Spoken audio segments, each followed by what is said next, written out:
श्री कृष्ण और अर्जुन के बीच का संबंध सखा का संबंध है। और सखा का संबंध भी ऐसा जिसमें परस्पर दृढ़ विश्वास है और अर्जुन अपने मन की बात निश्चिंत होकर श्री कृष्ण को कह सकता है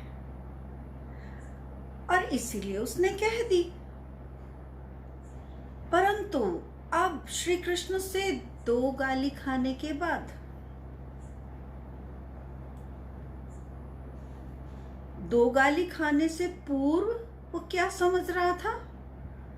वो ये समझ रहा था कि श्री कृष्ण मेरे सखा हैं और ये सखा का संबंध अन्य सभी संबंधों से ऊपर था। और अर्जुन ने श्री कृष्ण को कभी इस रूप में नहीं सोचा था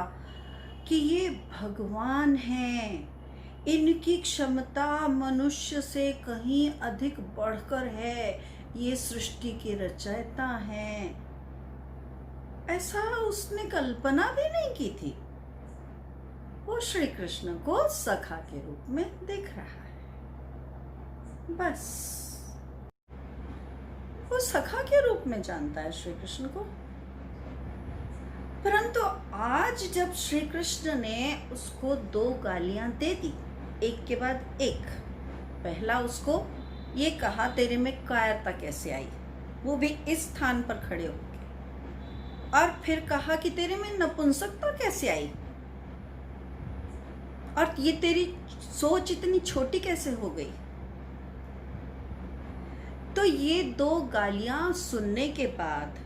यदि अर्जुन और कृष्ण के बीच में यह विश्वास का रिश्ता नहीं होता, आपस में यदि यह विश्वास अर्जुन का श्री कृष्ण पर नहीं होता कि ये मेरे हितैषी हैं, उसके मन में जरा सी भी शंका होती, जैसे दूध में एक बूंद नींबू जो है वो भी उसको फाड़ करके दूध से पनीर में बदल सकता है। इसी प्रकार जब शंका इतनी सी भी आ जाए किसी भी रिश्ते में, तो वहां व्यक्ति दूसरे द्वारा कही हुई बात पर विश्वास नहीं करता। परंतु यहाँ पे अर्जुन को श्री कृष्ण पर पूर्ण विश्वास है कि जो भी कह रहे हैं उसमें मेरा हित छिपा है, ये मेरे हित की बात ही करेंगे और ये मेरे भले के लिए ही मुझे सही मार्ग दिखाने का काम ही करेंगे। तो पुनः ये कहने के पश्चात कि नहीं मुझे तो गुरु हत्या का और भीष्म पितामह की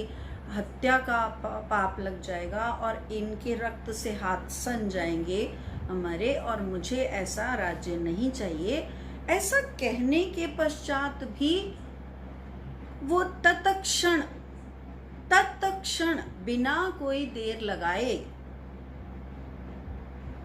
एकदम से एक पल के अंदर ही श्री कृष्ण के आगे शरणागत हो जाता है, नतमस्तक हो जाता है और नतमस्तक होकर उन्हें कहता है कि मेरे स्वभाव के अंदर तो कायरता आ गई है, मैं तो धर्म के विषय में भी ठीक से नहीं जानता हूँ, और आप जिनको मैं अब तक सखा के रूप में जानता था, आप कृपा करके मुझे शिष्य के रूप में स्वीकार करें और मेरा उचित मार्गदर्शन करें, ताकि जो बात मेरा ठीक कल्याण करने वाली हो वह बात आप मुझे निश्चित करके बताएं।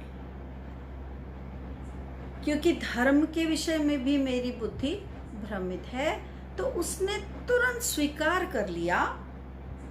अपने इस दोष को। अगर वो अड़ जाता, अगर वो कहता तुमने मुझे कायर कह दिया तो मैं कायर हो गया, मैंने तो इतने युद्ध जीते हुए हैं, अगर वो इस तरह से रखता,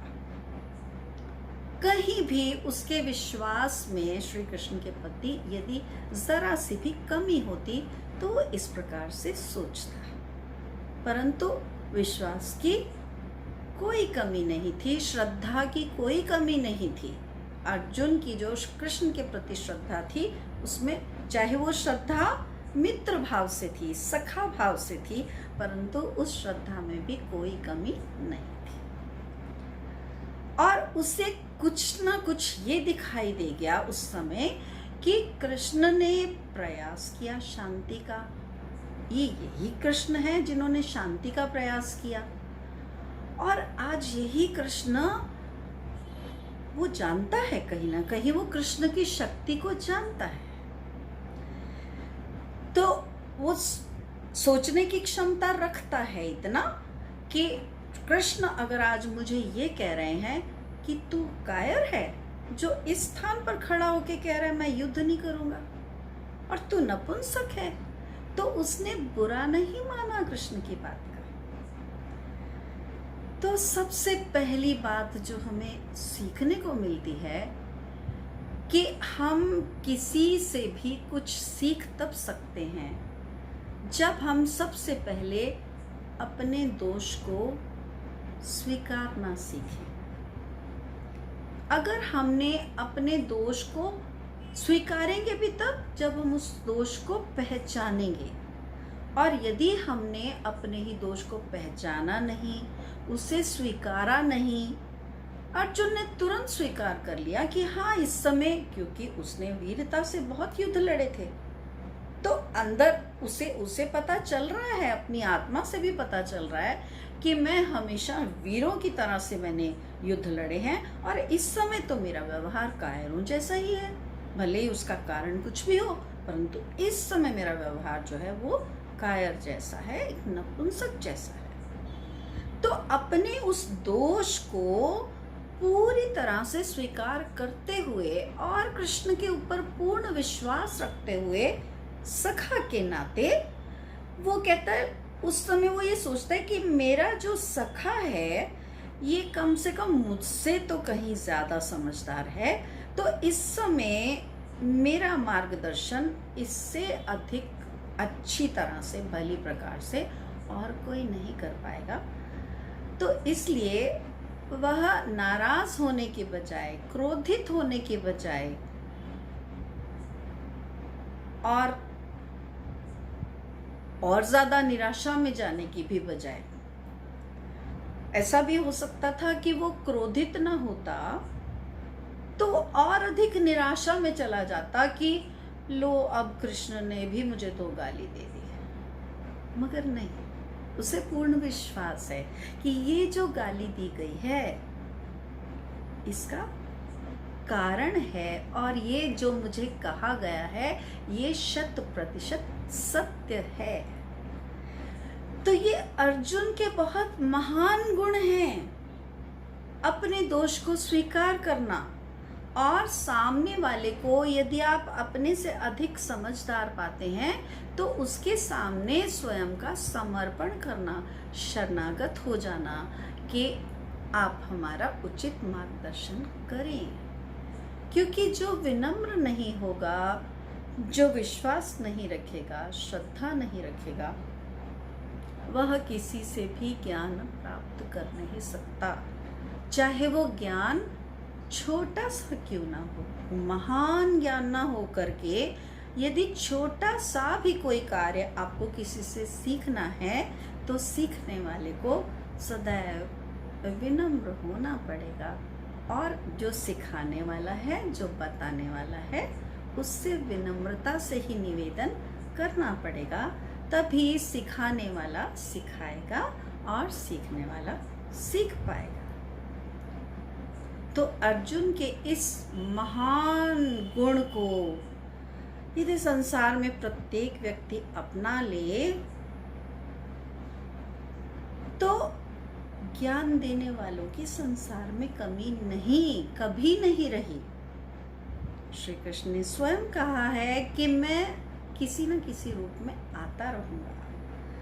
न ज्ञान देने वालों की कमी है और न ही अर्जुन की तरह से भ्रमित हो जाने वालों की कमी है। परंतु भ्रमित व्यक्ति को किसी भी ज्ञानी से ज्ञान केवल तभी प्राप्त हो सकता है यदि वह विनीत भाव से अपना दोष स्वीकार करे, भले ही किसी के सामने जाकर ना करे, मगर अपने मन में भी अपना दोष स्वीकार कर ले, तो भी वह इस स्थिति में आ सकता है कि वह कम से कम अपने दोष को स्वीकार करने के बाद अगली सीढ़ी पर चढ़ने के लिए तैयार हो जाए। और अगली सीढ़ी क्या है कि वहां जब मान लिया, एक्सेप्ट कर लिया कि ये गलती है, तो उस गलती को कैसे ठीक किया जाए, इसका मार्ग ही तो दूसरा बताएगा कोई। क्योंकि यदि उस व्यक्ति को मार्ग स्वयं सूझ रहा होता तो वह निराशा के गर्त में, निराशा के अंधकार में जाता ही नहीं। पुनः इसी चर्चा को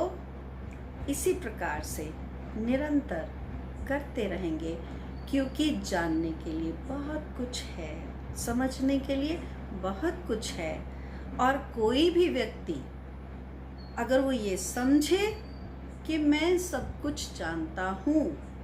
और उसमें मैं भी शामिल हूँ, कोई भी संसार का व्यक्ति यदि ये कह दे कि मैं तो सब कुछ जानता हूँ, तो ऐसा कहने वाला व्यक्ति वास्तव में कुछ भी नहीं जानता। पुनः मिलेंगे। प्रणाम।